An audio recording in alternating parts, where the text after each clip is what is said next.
Hi, are you wondering how to calculate progress this school year? Are you trying to figure out if you are on track to finish at the correct end date?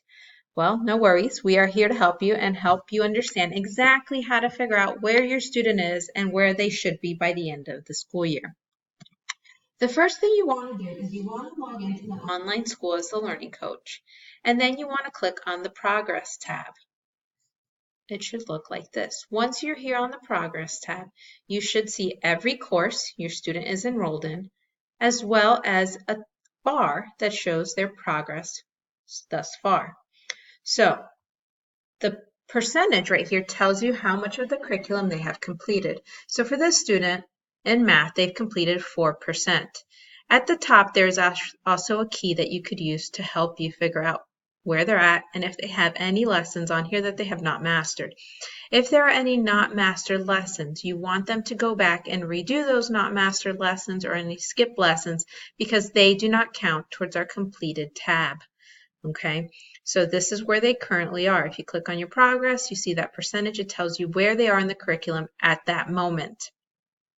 To know where they should be, you should get an email from your homeroom teacher that tells you their progress percentage expectations for the school year. It should look like a chart like this. At the top of the chart, it has the month and start date of each cohort. So if your student began in August, this is the column you will look at. If your student began in September, this is the column they will look at. Or if your student began in October, this is the column they will look at. Over here, by the end, it gives you the week of.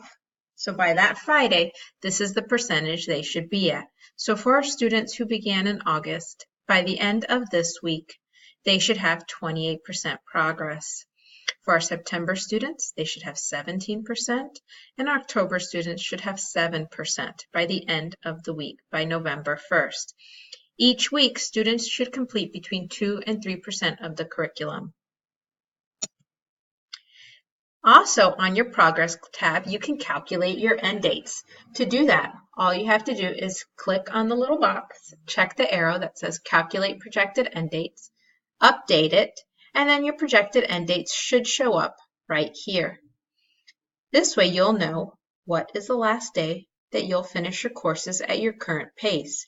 If it is far past your expected end date, so if you're supposed to finish in July, May, or June, you may need to reevaluate your pacing.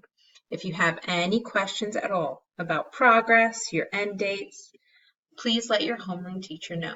Thank you so much and have a great day.